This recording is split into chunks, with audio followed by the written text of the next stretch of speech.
कबाइल के तकरीबन 100 से ज्यादा नौजवान आए हैं और यहाँ पे पार्लियामेंट के बाहर हैं। उनको नादरा ने भर्ती किया और बाकायदा टेस्ट और इंटरव्यू के बाद मेरिट के ऊपर उनको भर्ती किया।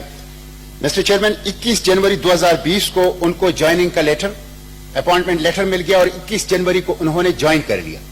22 जनवरी को उनको बताया गया कि 23 जनवरी को उनकी ट्रेनिंग शुरू होगी, लेकिन 23 जनवरी को उनको फोन पर जो HR डिपार्टमेंट है नादरा की, उसने इत्तला दी कि आप लोग को बर्खास्त किया गया है और ये दोबारा री एडवर्टाइज होगा।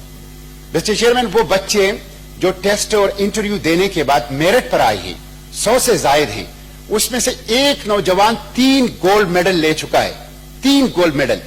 और बेरोजगारी की वजह से वो इस तरह के छोटे जॉब्स के लिए जो ओवर क्वालिफाइड हैं वो आते हैं। मेरे दरखास्त यह है मिस्टर चेयरमैन कि ये पॉलिटिकल प्रेशर पे हुआ है, ये करप्शन है। ऑलरेडी फाटा के नौजवानों के साथ बहुत जुल्म हुआ है, फाटा के आवाम के साथ जुल्म हुआ है।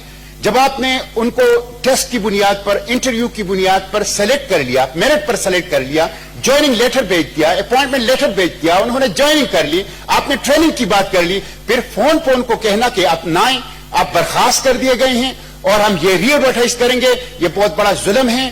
गोल्ड मेडल बच्चे हैं उसमें, उसको कमेटी को भेज दिया जाए मिस्टर चेयरमैन, ताकि ये इस पे रिपोर्ट सेक्रेटेरिएट ले ले नादरा से।